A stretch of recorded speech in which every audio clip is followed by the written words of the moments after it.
This is Talking Drupal, a weekly chat about web design development from a group of people with one thing in common. We love Drupal. This is episode 531, Drupal as an Application Framework. This episode of Talking Drupal is sponsored by Amazee.ai. On today's show, we're talking about Drupal for applications, types of applications Drupal can build, and how we can change our thinking of Drupal with guests Alexander Varwijk and Jürgen Haas. We'll also cover Drupal Remote Dashboard as our module of the week. Welcome to Talking Drupal. Our guests today are Alexander Varwijk and Jürgen Haas. With over 20 years of software development experience and background in business administration, Alexander enjoys working on complex strategical projects. He currently works as the technical architect at Open Social, helping teams push Drupal to its limits in the world's only sovereign community collaboration platform. He also co-maintains various Drupal modules and is contributing to asynchronous Drupal. Alexander, welcome back to the show. Thanks for having me. Oh, sure. Jurgen started back in 2007 with Drupal 4.6, founded Lake Drops, a Drupal agency in Germany, and is known as a maintainer of a number of modules like ECA. He's a co-maintainer of the Gen admin theme that he helps to migrate into Drupal core. His passion for privacy and security got him to contribute to Drupal CMS for those topics. Jurgen, welcome back to the show. Hey, thanks for having me. I feel like we probably should have mentioned you're working with Dries on orchestration too. We kind of buried that lead, right? Yeah, I did actually. That was a busy summer, really. I'm very interested in that. Maybe we'll talk about it a little bit more later. I'm John Picozzi, Solutions Architect at EPAM, and today my co-hosts are joining us in our guest host seat. Faye Lauren, Delivery Manager, Process Architect at Renaissance Electronics America. Faye is a digital nomad from the west coast of British Columbia. After a decade as a Drupal developer, they now work with multidisciplinary enterprise engineering teams to streamline processes and architect scalable automation systems. Having recently finished their tenure on the Drupal Association Board of Directors, thank you for that. They're excited to bring that knowledge back to their work in the community and beyond. Faye, we're excited to have you and welcome to the show. So excited to be here. And last, but certainly not least, in a snowstorm right now, Nick Laughlin, founder at Enlightened Development. Happy to be here. Yep, it just started snowing. Actually, I think we're supposed to get 11 inches. Thankfully, it's reduced a little bit. We're supposed to get hit with 5, but yeah, we got about an I, inch on the ground I right was now. hoping you would take us outside to see the accumulation, but it doesn't appear that there is any, so never mind. Okay, before we turn it over to Martin, I do want to put a shout out in here to James Shields, who is running the Drupal Advent calendar. It's back for 2025. Super excited about this. Unfortunately, James got a little bit of the cold sickness flu thing and couldn't go with his original idea for the advent calendar this year, which was focusing on, initiative, not necessarily initiative leads, but people that are pushing Drupal initiatives forward kind of behind the scenes. But instead, he came up with a brilliant second idea, which is highlighting great sessions from Drupal events. And he's on day 2 now. So there are 2 of them up there. So you can go to the advent calendar. We'll put the link in the show notes for you. And you can see 2 great talks from 2 Drupal camps. So he'll by the end of this, he'll have 20, 24, 25, 25 probably, right? Videos and write-ups about Drupal event talks. So check that out. 24, right? So because you don't actually do Christmas in an advent calendar, it's leading up. Come on. You can learn how those things work, John. All right. Now, to talk about our module of the week, let's turn it over to Martin Anderson-Klutz, a principal solutions engineer at Acquia and a maintainer of a number of Drupal modules and recipes of his own. Martin, what do you have for us this week? Thanks, John. Have you ever wanted to manage and monitor a portfolio of Drupal sites from a single interface? There's a module for that. It's called Drupal Remote Dashboard, and it was created in January of 2010 by one of our guests today, Jürgen Haas of Lake Drops. It has a 4.1.7 version available, which works with Drupal 10 and 11. It is actively maintained and has security coverage. And there is also a full documentation guide that we'll get into a little bit more as we go through.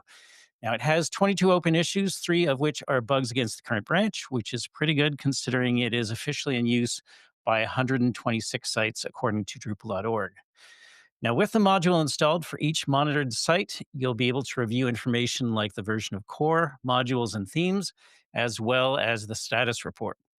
Note that the dashboard and monitored sites do not need to be on the same major version of Drupal core.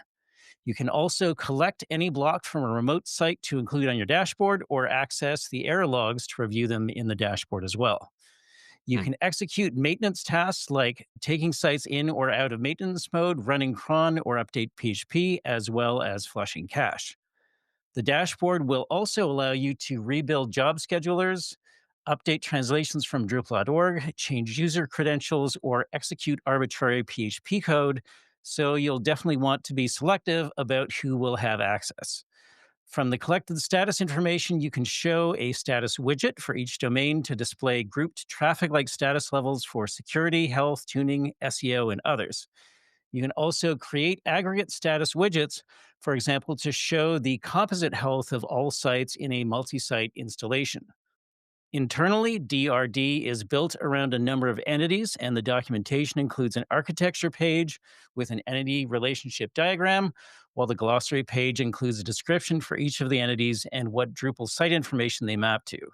Obviously, security for this kind of setup is paramount, and there's a documentation page that details the encryption and authentication methods that are supported. Sites that you want to monitor will need to have the DRD agent module installed, which provides a simple wrapper to receive, route, handle, and respond to requests from authorized Drupal remote dashboards. It's worth pointing out that the DRD agent module is in use by 3,152 sites, according to Drupal.org. So there may be a small number of sites acting as dashboards, but on average, each of them is monitoring 25 sites. So let's talk about Drupal Remote Dashboard. So this is actually pretty exciting. I have two questions. One is the PHP execution a submodule that I can disable and remove? Because from a security standpoint, I never want to be able to remotely execute PHP code. It's currently not a submodule, to be honest, but I can see the point. And if not already possible, I actually can't remember myself if it's driven by a permission, probably, and then you could turn it off. Otherwise, it is just a plugin, and we could just remove the plugin or disable it somehow. So that shouldn't be a Oh, block. okay. Yeah. Sounds I hear like me. Nick could create a patch for that if he so wanted to. Yeah, I might have to do that. And then the other question is, it sounds like the dashboard is more of a pull architecture, so I could run this like locally on my machine and monitor, but not have to have it somewhere hosted somewhere. Does it work like that? Can I monitor my sites from a local like DDEV instance? Yeah, that's exactly it. Oh my god. What you need on the remote side is really just an agent that responds with render arrays from the remote side, which are requested from the dashboard, and it doesn't matter where the dashboard is running. So yeah, you can keep that local to yourself. I'm gonna ask a somewhat cheeky but kind of serious question. I'm noticing that this module is almost at this point, what, 16 years old, right? No. I'm wondering, like, in a future version, like, any plans to, like, do some AI integration here where, like, I could ask Drupal AI, like, which sites need to be updated, and it would just kinda list them out for me? Like, I feel like that would be kinda cool. To be honest, I don't have future plans for it other than continuing to maintain it and keep it up and running because, yeah, it's 16 years old. And back then, well, Y overnight, and you're well, also a really busy guy with other things, so yes, understandable. but technically, Actually, if I had to start today, I wouldn't start with DRD again. I've done it this way 16 years before because there was nothing available that would have done the job for me. But today there are so many monitoring tools around that probably doing it in Drupal isn't what I would do today. But every time I mention that I will probably turn down to minimally maintained, I get so much pushback from all the people using it. So it obviously still has value. So I keep it up and running for as long as people want to use it. So, I mean, I feel like it's got tremendous value, right? Like just in the instance that Nick just mentioned, to be able to spin up a local DDEV and be able to monitor your sites in that way and kind of do that, that kind of remote administration, those small remote administration tasks that Martin highlighted. I mean, I think that's extremely valuable. I mean, I know that like, in my head as Martin was describing it, I'm like, "Oh, that kind of reminds me of Site Factory." But like, that's like a paid service, right? So like to be able to do this on a kind of like open source free scale, I think is wildly valuable, but just my 2 cents. Yeah, it looks like a few agencies feel exactly like that and continue using it. The challenge is that a lot of things in Drupal are changing dramatically. I think Mm. Nick knows about those areas a lot. And just Yeah, I for mean, he's the example, catalyst for most of those changes. Wouldn't say there is one API which is, for example, collecting information from Drupal.org about available updates to all the modules that you use on all your remote sites. Now, that API has been changing a bit. And as we are supporting Drupal 7, 8, 9, 10, and 11, it's kind of a challenge more and more to aggregate all that information into one overview. So it becomes a little bit more time consuming there. Maybe I can send an invitation to people listening to the podcast that I would really love to get some people probably helping out with all that.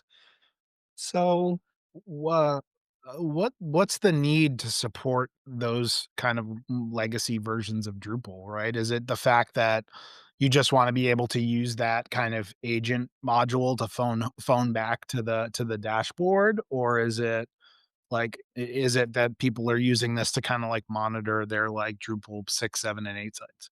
well, it's not Drupal 6 anymore, but it's Drupal 7. I think it's about 25% of all the agent installations are still on Drupal 7. wow. So it would be tough to cut that one off. That's certainly not a number that's growing. So it's most of it is really in the new era, in the modern Drupal era.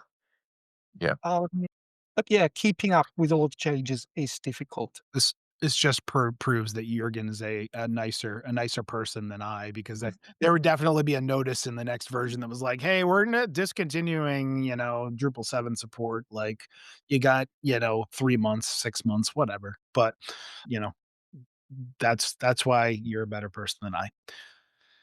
Well, Martin, as always, thank you for bringing us a very topical module of the week and a very interesting module of the week at that. If folks wanted to suggest a module or just connect about talking Drupal modules of the week, how could they do that? We are always happy to discuss potential candidates for Module of the Week in the Talking Drupal channel of Drupal Slack, or folks can reach out to me directly as Manclue on all of the Drupal and social platforms. Thanks, Martin. See you next week. See you then. Next week. This episode of Talking Drupal is sponsored by Amazee.ai. Are you worried about sacrificing data privacy for the convenience of using AI? The team at Amazee.ai believes you shouldn't have to. That's why they've built an enterprise-grade private Drupal AI provider that doesn't compromise security or data sovereignty. Amazee AI is 100% privacy focused, letting you choose the region where your data is stored and processed. They don't store your prompts, they don't use your data to train models, and everything is fully open source, so you can verify it yourself. You can even run the AI on your own servers or cloud accounts. With their purpose built Drupal AI provider, It's simple to get started. Just install the Drupal AI module and pick Amazee AI as your provider. With advanced AI tools, you can generate or simplify your site's content generation, alt text, and supercharge search, all while keeping your data and your users' data completely private. Amazee AI even offers a 30-day free trial with no token limits. So you can experience how AI can make your Drupal site smarter and faster without the privacy trade offs. Visit Amazee AI today to get started.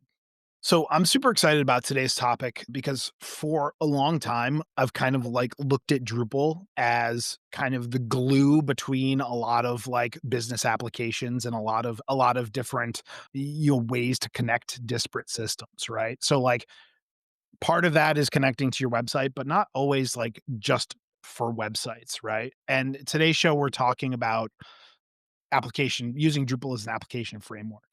So really excited to figure out how we can like, lift Drupal up. Not that it needs much more lifting, but to kind of like, that level of like, it's not just for websites anymore, folks. So Alexander, I'm gonna start with you and just kind of say like when we say Drupal as an application framework, what exactly does that mean to you? So I mean, I see Drupal as like a glue bringing a bunch of business systems together and allowing for data sharing, and part of that is website content display, right? But also sharing data with other business systems. So not so much specifically for the website, but more as like a traffic cop for those kind of data sources and that information. That I would absolutely agree. I think the reason I say specifically Drupal as an application framework is that when I go and talk to people, they usually say when they start describing Drupal, Drupal is a CMS or maybe even a content management framework. And Mhm. I think ever since I started using Drupal, I've always been very specific about saying it's the content management framework. And more recently, I think it's just a data management framework. And I think last Friday, I was actually at SymphonyCon describing Drupal to developers who were not as familiar with Drupal. And if you talk about the things that get other developers excited, then I think Drupal has really great ways of structuring your application, of defining how modules talk to each other, how you describe your data so that any module can work with it. But then I think at the end of all of that, Drupal is still very focused on working through a request, but realistically, if I need to solve a problem, then all of those tools of how the database works, how you model your data, how you bring different pieces of functionality together, they're all great. And you don't really need a request for it. You could have some kind of background process that just does what you're describing and integrates different data sources, but only really does some data processing or churns through it. Yeah. Yeah, and we So we have certain hosts have built ways to do this, like, that kind of fakes it, right? Upsun has workers, and it basically sets its own front controller and creates kind of fake requests to run it, and it kinda just runs as whenever it's available. So you're still kind of running into that issue where you don't have a lot of control over what's happening when. But, yeah, can you describe maybe a little bit more what you mean by application, though? Like, what kinds of use cases can an application do that Drupal kind of doesn't cover at the moment? So it can be very broad. I think for me specifically, this idea started maybe 4 or 5 years ago when I built the real-time chat for Open Social. And Mhm. as part of chats, you want to be able to push messages back and forth without the user having to refresh their page. You can do that with WebSockets, but then you need a long running process that keeps these connections to the browsers open. And that's something that's very different from a PHP application that hangs behind a web server. That needs to be a standalone application that manages those connections. That's currently really difficult, if not impossible, to do with Drupal. And I basically faked it by doing something similar, what you mentioned with workers, which is just having a separate application that just made requests continuously to the Drupal side whenever it needed data. I think a very topical way would actually be AI, where if you look at more long running AI processes, or having AI agents and orchestration that's not triggered by a user doing something in a browser, but maybe being behind an MCP server, then those are also these kinds of long running processes where you're really going to process multiple tasks. Yeah. So when you're talking about this, I'm gonna actually shift the same question to Jurgen, but I want to bring in some of the stuff I talked about in your intro, right? So like when I think about kind of Drupal as an application framework, I think a lot about your work with ECA, your the new work you're doing with Dries on orchestration and tying that to, a service like is it Active Pieces? Is that the one? That the one, right? Yeah, Like sure. that all feels very, very like, hey, we're moving to like more of an application framework sort of mentality than just a sole content management mentality. Would you agree with that? Absolutely. And to me, this is not a new thing. I have focused on that area ever since I started with Drupal myself. And in addition to what Alex talked about with technical components that are required for example, long running processes, I'm looking at it from a point of view, what is the value that a Drupal site actually delivers? And traditionally, we as a Drupal community focus a lot on marketing, right? Marketing of our project and ourselves, but Drupal websites are used for marketing purposes.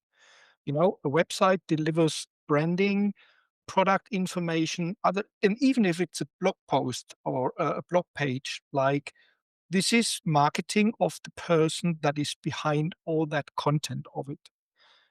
Now, in contrast, Drupal as an application is, to me, as soon as it delivers more value in terms of, for example, if we build an intranet where a company is organizing their onboarding, offboarding, reporting, and lots of other things, that is far away from marketing. It delivers value to optimize internal processes. It helps people to do their job. It even can integrate external stakeholders to the process, and so on and so forth. I can give you lots of examples about that. And I think this, in my terms, is an application, and we have so many opportunities where we can build more tools to make that possible. But even with what we already have, I think the market opportunity is huge, but we are currently missing out on it. Only think about, Drupal CMS. What is the target audience? It's marketeers, right? If you listen to the activity of the AI initiative, it's all fantastic what they are doing, but all the minutes that you can read about their process is focusing on how can we make the daily life of a marketeer easier than it has been. Well, marketing probably it's also an editor, somebody who is providing content, Yep. helping them to be better in producing marketing material. That's all great, but we have so many other things, and that's not only possibilities, that's also market share. And there are budgets out there where we can probably compensate for all the declining business around traditional websites for different reasons. So I agree with like 90 to 95% of what you just said, right? I think like anytime I look at a Drupal project and this goes back, I don't know, we'll call it for the last 10 years. Maybe it's a little bit further, but for the last 10 years at least, right? They've all been web-based projects, right? But you're absolutely right. They've all had some sort of integration with a business system, with some business process that needed to happen, right? For a long part of my career, I worked on an e-commerce site, which was like, hey, the website is the front, the front door, but like behind that, there's, ERP systems and PIM systems and like processing and shipping and all this other stuff happening, right? And Drupal's integrated and moving data and processes and kicking off processes to run that, right? So like I think I definitely agree with what you're saying, but I think we also have to look at the landscape of currently, like, in a lot of organizations, the CMO has more of a budget to spend on tech than the CTO does, right?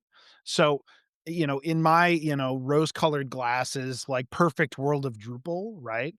Where explaining to marketers the benefits of using Drupal, but then we're also explaining to the CTOs that, like, hey, you can integrate this thing into all of your systems and it can kick off processes and it can do, AI tasks and it can run all of these great things. Again, that's why like so excited by, ECA and orchestration because I think that brings that more to the forefront. So like I don't know. I don't know if we need to necessarily change the focus. I think we just need to do a better job of communicating that, like, hey, we can make things more efficient if we use Drupal in this way, as opposed to like just your website Yeah. stuff. But I, before I think I just wanted to jump in on that. I think for me, it's also in a way making it possible to push the skills of Drupal developers further. Because I Absolutely. think for the module of today, Nick mentioned like, "Hey, it's cool. I can spin this up locally with DDEV, and then I can run my dashboard locally and monitor these things remotely." But realistically, with Drupal and now with what Symfony can do, we're almost so close. Like, why do you really need DDEV? Why could you not package that module up as a standalone application where you're not having to install all of Drupal? You just open an application on your computer that has, I don't know, bundled database, little bit of PHP runtime. A lot of very successful applications these days ship the entire Chrome browser just to get a front end. So there's very little reason at this point why we couldn't ship a small PHP app executable that includes Drupal as an so application. so before I ask my next question, then that kind of expand. So I used to always say like Drupal's great for building some like you can build an ERP in Drupal. It might be complicated and a lot of work. You could build a CRM. You can build all that kind of stuff in Drupal. One thing that you really couldn't do in Drupal is you couldn't build easily without orders of magnitude more work. You couldn't build something like Google Sheets, right? And when you start talking about Drupal as an application, that's where my mind goes, building projects like that. But it sounds like you're more talking about something like Slack, where it's almost like an Electron app, but it's built in Drupal behind the scenes. It Is it that could be. accurate? Yeah, I think specifically for something like Google Sheets, you have this very intensive and calculation intensive application. But I think there is a large class of applications that doesn't require that much data processing, but mostly just data moving. So I got another use case that's not as, I don't know, cut and dry as the one Nick just put out there, right? So like I kind of imagine like and maybe we're going backwards here. I don't know. But like I kind of imagine like you could use Drupal as a desktop application for a dashboard tool for your company, right? So like you come into work in the morning, you double click the my company dashboard icon in your toolbar, it opens up Drupal, right? And Drupal's basically pulling in data from all of these other systems. Drupal's pulling in maybe in some way that Google Sheets interface so that you can do some Sheets work in there and like to the end user, they're like, I don't know, I click the thing opens up, it shows me all the stuff I need, but on the back end of that, it's all Drupal sharing data and, kicking off processes and doing all the heavy lifting, right? Yeah, exactly. Yeah, we could also say, look, Google Sheets is a database with a very simple data structure. And they came up with a UI on how to enter a lot of data into it and Mhm. also process some of the data. That's exactly what we do as well. But there is no point in trying to repeat the same UI that's already there. Yeah. But the data processing of Google Sheets is what we can do perfectly.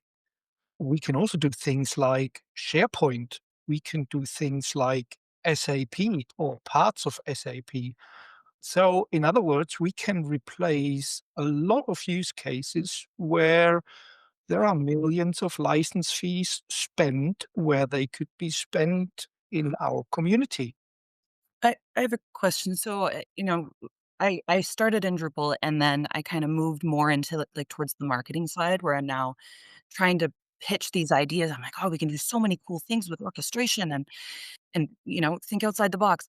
But there's no sort of people can't connect the dots. And I think that if we had actual use cases where we've already done it and I could demonstrate to my team, like, hey, it's actually not going to take a million hours of engineering because we have, AI and orchestration and the ECA can do these things, and then we can apply it over here. So my question is, do you know where this has actually been done? Do you have actual use cases where, like, you know, you're So, laughing. so the closest I can give you is the basically our real-time chat server, but that Mhm. doesn't really use Drupal itself. It just Mhm. sits in front of Drupal. And I think the main thing is that if you try to do this with Drupal now, then you run into quite a few limitations where it cannot do it yet. Yeah. But I think the main premise of our story of why we get excited, or at least why I get excited about this, is if I look at PHP itself, then I can see with the introduction of fibers, for example, we're now getting closer than ever.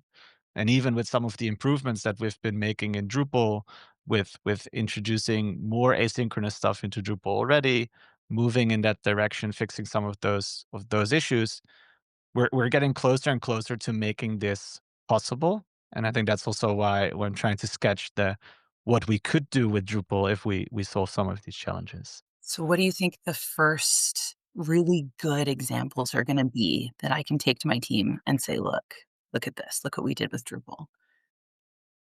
I expect that it's gonna be something related to AI.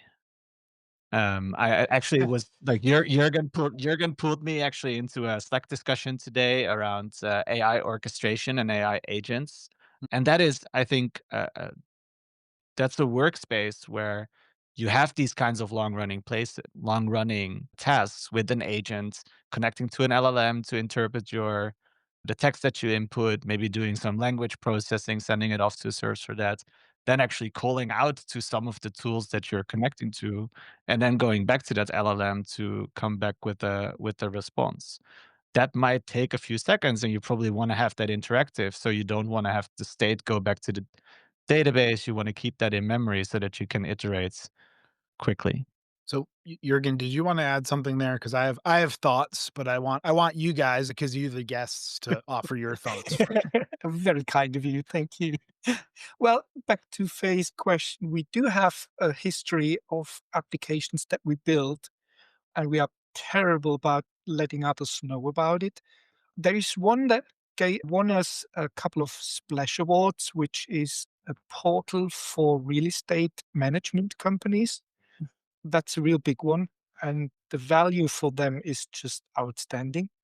It doesn't look nice, and it's very hard to demonstrate because it's behind closed doors. It's nothing in public. It is something where you need to authenticate yourself and then you can leverage it. We have done things like a booking and management system for kennels, which is doing an amazing job, especially when compared to proprietary alternatives. We have even developed a complete payment gateway for a huge German bank group more than 10 years ago. It's no longer in use, but it has been a success back then. One of our biggest clients is using it as a ledger management framework to replace SAP clients. Like, Oh, wow. they have to manage, I don't know, 26,000 accounts in their booking system globally, and then each local branch adds a number of thousand accounts that only apply to their local requirements, and Mhm. that goes through audits and stuff like that, and all happens in Drupal. There are hundreds of people using that, and when everything is approved, they use the export and configure SAP with it fully automatically. and you Hmm. don't want to know how much license fees they save out of that solution. Wow. I mean, I So kinda So do wanna know, but so I mean, I think the the thing here is this on a smaller scale, like, I look at this as like a crawl, walk, run sort of like, time scale, right? And we're kinda in that crawl phase where Alex had an example of the chatbot, right? Jurgen just gave you an example of like, moving out of SAP, right?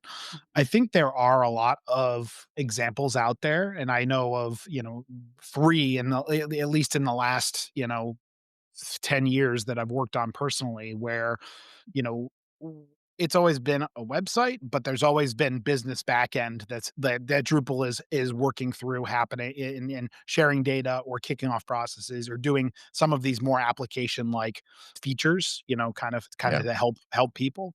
I think there are a couple of things that make it hard to talk about them, NDAs and, Mhm. clients not wanting to kind of, like, tip their hand is definitely a big piece of that. Mm, Well, I I uh, think I was gonna ask, like, I think a good example of this is things like batch runs and things, because like, your options right now, if you wanna process something that's too long for normal request, either with AI, most AI right now in Drupal is tied to an entity. You can have it process the request immediately when you click save, which if you have a chain of events that need to happen is problematic because each one's gonna take 10 seconds and it's gonna take 45 seconds for it to run. You can also have it run on cron, but then you don't know how many cron runs they're gonna have to run before it finishes, because it might be 2, might be 10, might be 100, depends on if you're reindexing search at the same time, right? Or you could do a batch, which means that they get a progress bar, and that's kind of the only option, right? It sounds like one of the things that this application-based workflow solves is the ability to be like, "Hey, kick off this process, run it immediately, but in the background, and then just tell me when it's done, and so I can update the UI." And maybe you can gate some of those, right? So you don't, if you have a lot of people doing the same thing at once, you're not using all the resources or something, you can queue them. But it sounds like one of the first places that would get improvement would be batching, right? Is that I I think, that yeah, accurate? I maybe sometimes get carried away a little bit with, like, the large applications, but I think, like, workers would be the very first thing that I would use it for. One example I sometimes forget is, like, at Open Social, we send tens or even hundreds of thousands of notifications, I would assume per hour, but maybe per day, and this is emails, push notifications, in-app notifications, and right now that all runs on cron. But that means that something might happen, and if you have a very big platform, can take about an hour before you finally get your notification.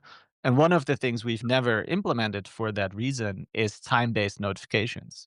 Because if we tell you that an event is going to start in half an hour, then that notification better arrive half an hour before your event. If it shows up half an hour after the event has started, then as a user, you're going to be quite unhappy. And with cron, that's really quite difficult to make sure that you get your timing strict because you have these limitations of how long it can run, as Nick explained.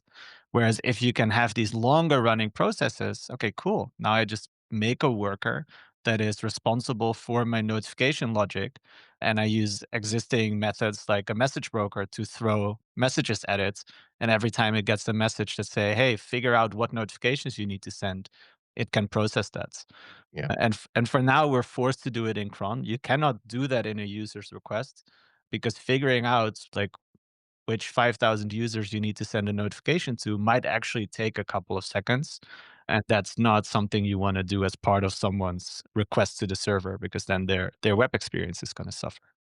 Yeah, and you can fake it with AJAX calls that you plan on being terminated because they navigate away or something, but yeah, I it's mean a that problem. has the downside of tying up like very valuable web server resources because Yep. that severely limits the amount of concurrent requests you can handle.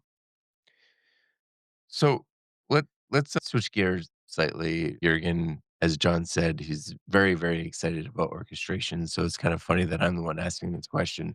But to be clear, I'm excited about orchestration as well. And you had pointed out when we first talked about it a couple weeks ago that orchestration really doesn't have much to do with AI. I think we conflated that. It's really about just kind of connecting things.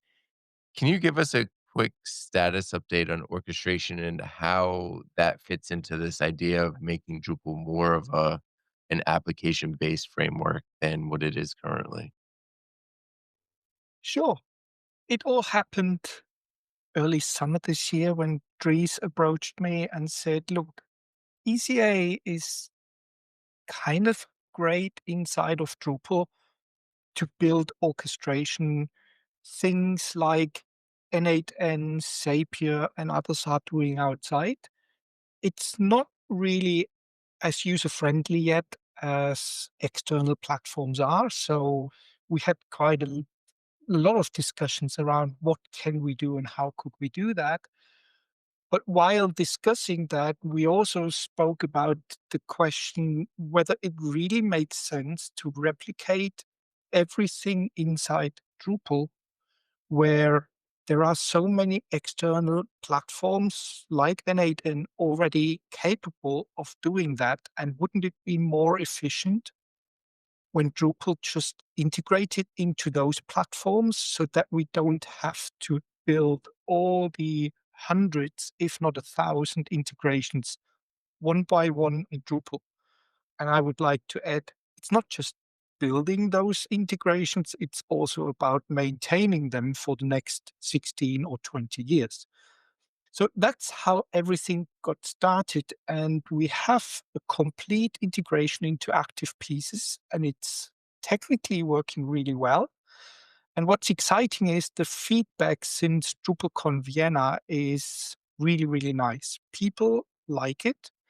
People like the idea and they like the opportunities. We are still not settled yet on, what is the focus of all that and where do we want to go with it? In other words, what is the real strategy of Drupal as a project on where do we want to play with orchestration? We are currently in the process of working on a strategy document, just like it happened with the AI initiative, where a bunch of people come together and consolidate ideas and then come to a conclusion. What is it that we are going to work for?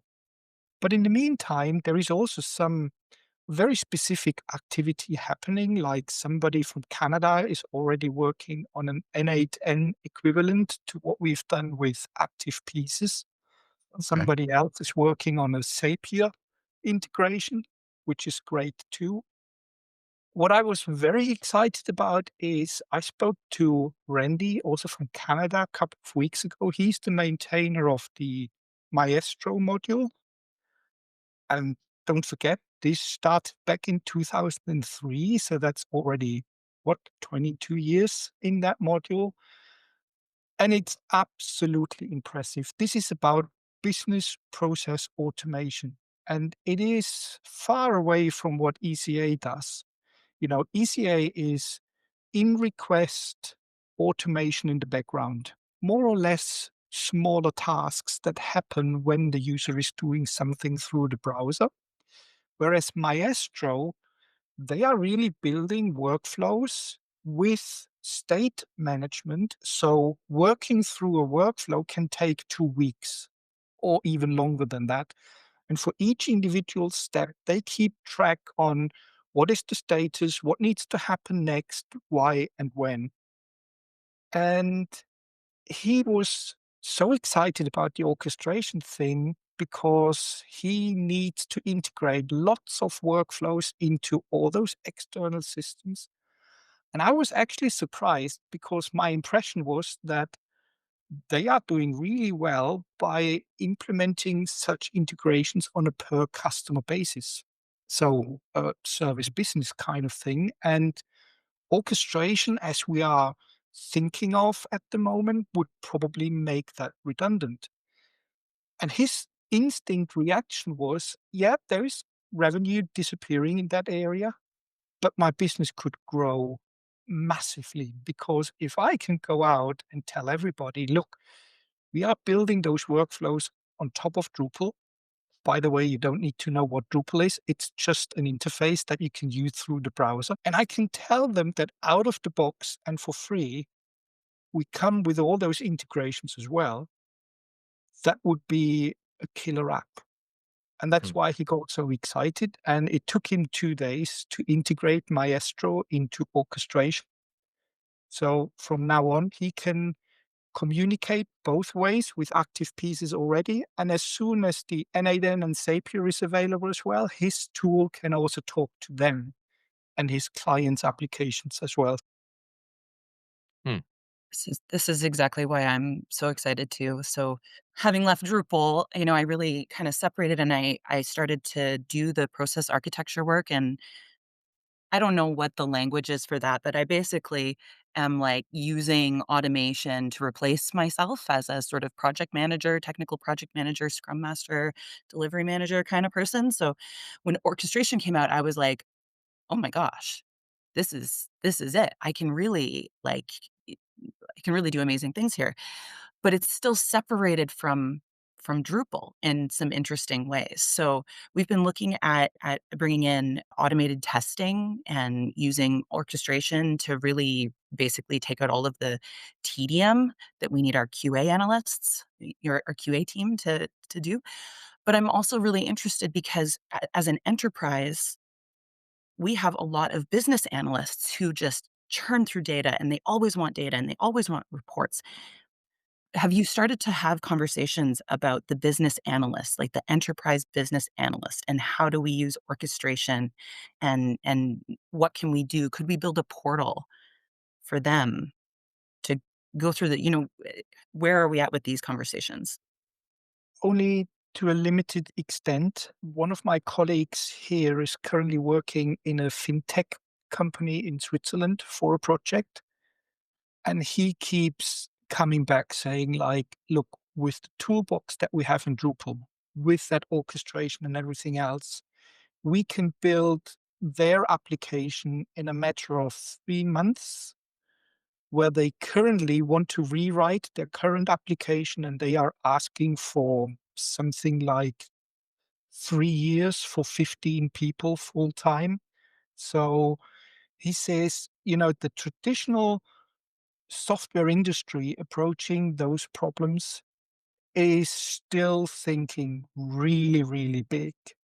Mhm. And Drupal and all the connecting dots to the outside world, we can achieve the same in a much shorter period of time.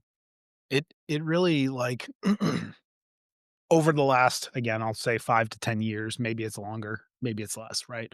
But, like, we've really been moving from this, "Let's build," and I'm gonna say this word, Hmm. this word drives me bananas, Systems. like, no, it's monolith, right? Like, everybody has, 10 years ago, 15 years ago, everybody was like, "Oh, we have to build it ourselves. We have to build our own custom thing to do our own custom job," right? Well, when you do that, it comes along with maintenance, upkeep, improvement, right? We're moving and have been steadily moving to hey, if a product or service does it better, we're going to let them do it. And we're just going to build through API or through sharing of data connections and send that information, that data, that stuff in the direction we need to send it in, right? So we're becoming a more connected, world, if you will, where we're not saying, "Hey, we're gonna build it ourselves." We're gonna say, "Hey, how do we build a connection between those 2 systems?" And, like, going back to the beginning of the show where I called Drupal glue, like, that's kinda what it's good at. It's good at connecting those systems and in providing those communication channels between those disparate systems. And I think, like, you talk about active pieces, you talk about Zapier, like, that's really what those platforms are great at, right? They're great at saying, "Hey, you're using all of these products and tools, right? You need one way to kind of like take the data from here and move it over there and take the data from there and move it over here. And hey, by the way, that's got to connect into your website and it's got to connect into your business backends. And like it's got to go to a lot of different places that might not be a service from Google or a service from Microsoft or, whatever, right? Like the excitement, hopefully you're getting the excitement that I'm pitching here, but, like, we're moving in a direction of and I have this conversation with my developers all the time, like, we're not building the like custom monolith thing. We're building new features to enable marketers, to enable business to move faster. We're building those communication channels between the services to be able to say like, hey, all of this stuff goes into Drupal. Drupal then does its thing in the back end to orchestrate this for you. And at the end of the day, like to your point, Jurgen, like if you had a 2 week process, at the end of the day, whatever the end goal of that process is, it would be like, boop, here you go. Right. And that's like, I don't know, that's super exciting to me. And I think like Faye, to your point, right? Like, could it be all displayed on the dashboard to data analysts? Sure. I think that's one small aspect of it to say, like, hey, we're going to build a dashboard for this. And maybe it's not even a Drupal dashboard. Maybe it's, what's the Google service that takes all the data in and shows it to you? Analytics? Data Studio, right? There it is. Like maybe it's a data studio dashboard, right? And it has data sources from a bunch of different places, but like that's one small piece of it. But I, like imagine there being a button in that dashboard that says, you know, run a process to, for this year end, like year end button, boop. And then all of a sudden it starts going and getting all this data and doing all these things for like your year end reporting, right? I just Like want to that's, break in. I just want to break in oh really yeah, quick feel though and free, feel say, free to just to stop my yeah, tirade, please. I, I just want to break in because you said one thing that I think is mostly true, but I do see the opposite side of it sometimes, which is the monolith thing where I am seeing clients starting to move some stuff back in, mostly for like data privacy and ownership concerns, right? Things like GDPR. If you analytics, is a great example because you're talking about data studio, right? If you're sending your data to Google, then that's a cookie, that's a permission, that's a consent, like that's a all sorts of things that you have to handle. If you're using something like Matomo and storing that locally, it can be a first party cookie and you can manage some of that data. I mean, you still have stuff you have to handle and privacy stuff you have to handle, but it makes some of that stuff easier. The other thing is the kicker is yes, this application does make it easier to coordinate with orchestration, makes it easier to connect to different things.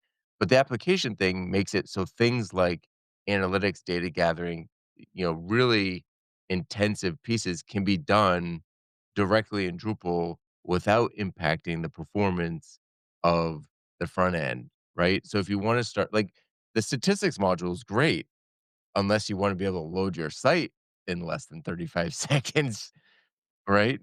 But Well, but I think, like, it to that point, Nick, like, I think you're gonna start to see well, yeah, companies are already doing this, so you're not gonna start to see it, but you're gonna continue to see the proliferation of data lakes, right?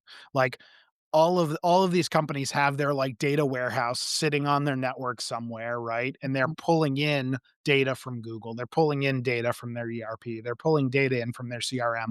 It's all funneling into this one place, and then it's being strategically pulled out into different systems and platforms to do different activities with it, right?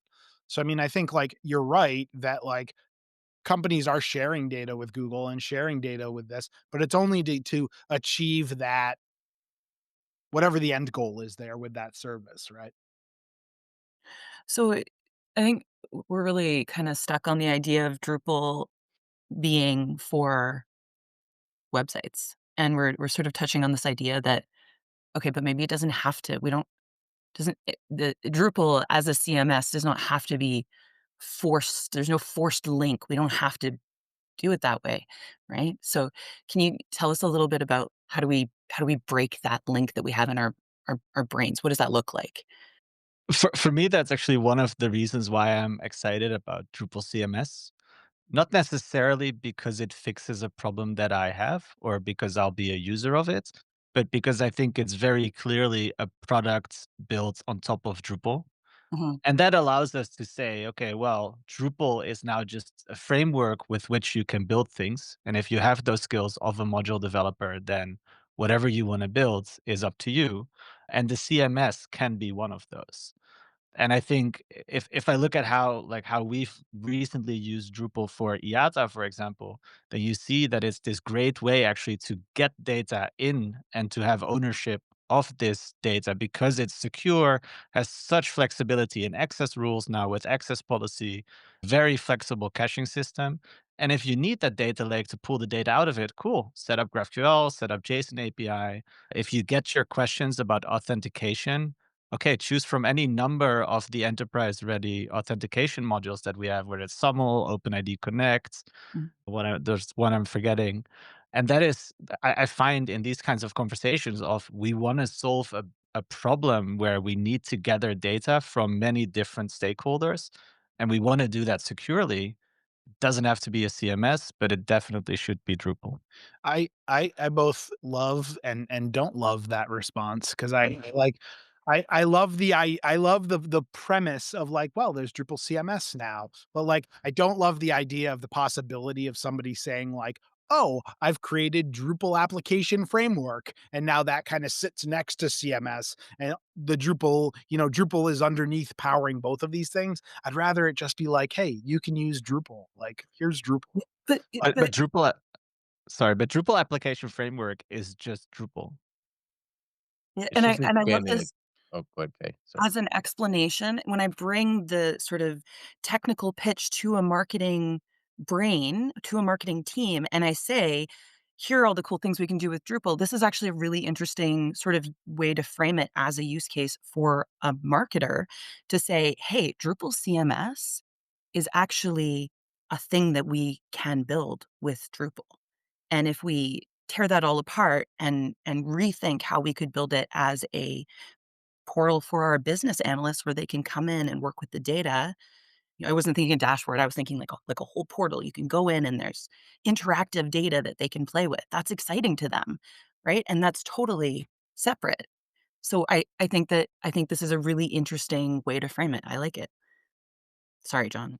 I Oh, know this is you're okay. That's On fine. That's why we have this show so that people can voice their thoughts. Jurgen, in 2 minutes, any thoughts on that?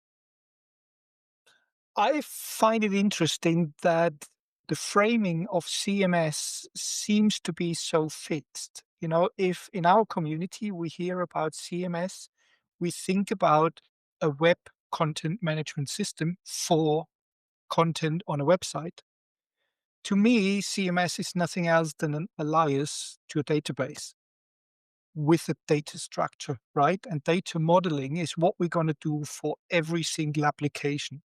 So CMS is not wrong. It's exactly what we leverage for applications as well, but not in the way that our current Drupal CMS marketing is actually framing that term. Mm. So I don't see any, conflict in it at all. That's interesting. And in my head, I was like, it needs to be a DMS, a data management system.